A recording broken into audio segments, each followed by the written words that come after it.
baca. Kemudian yang kedua, juga mengacu pada hadis ini, berpendapat bahwa pemahaman hadis ini bisa cukup, karena Nabi tidak mengatakan orang liman lam yaqra fatihatul kitab likulli rak'atin, tidak dinilai salatnya bagi orang yang tidak membaca Al-Fatihah setiap rakaat. Artinya apa? Kalaupun dicukupkan kepada imam tuh nggak ada masalah. Ya, apalagi ada hadis lain yang mengatakan bahwa innama ju'ilal imamu liyutamma bihi faqira'atul imam qira'atul ma'mum. Imam itu dijadikan untuk diikuti, maka bacaannya imam sudah mencakup bacaannya makmum.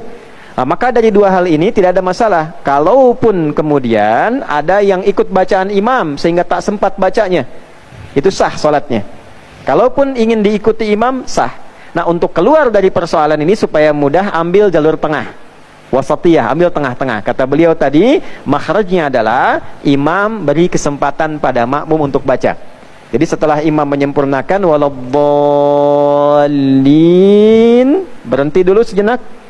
Ya, misalnya beberapa waktu, berikan makmum kesempatan baca, lalu makmumnya membaca. Setelah itu kemudian paling secukupnya 3 ayat kata para ulama. Secukupnya sampai pada Ar-Rahmanir-Rahim. Dari Bismillahirrahmanirrahim, Alhamdulillahirrabbilalamin, Ar-Rahmanir-Rahim. Karena ayat yang terpendek dalam Al-Quran itu suratnya surat Al-Kautsar, 3 ayat.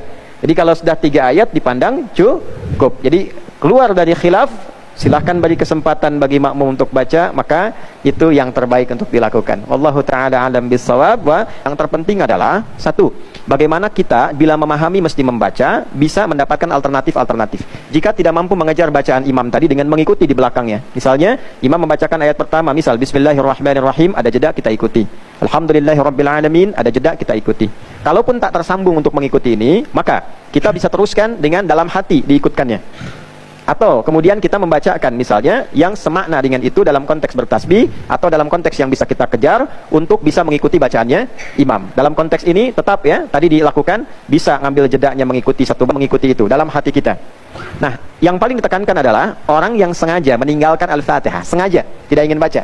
Maka diingatkan dalam salah satu hadis Nabi SAW, diriwayatkan oleh sahabat mulia Abdurrahman bin Sahar yang kunyahnya Abu Hurairah radhiyallahu taala anhu, dari Nabi SAW, bahwa siapapun yang sengaja meninggalkan Al-Fatihah disebut oleh Nabi bahwa khidajun 3 kali.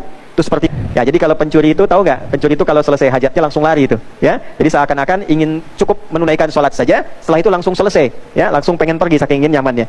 Jadi itu yang ditekankan oleh beliau. Beliau mendukung pendapat Syekh Rabi tadi dan memberikan alternatif kelengkapan. Kalaupun nggak ngejar, imamnya nggak ngasih waktu, sertakan dalam hati dengan cepat. Jelas sampai sini ya? Baik, saya kira wadih insyaallah.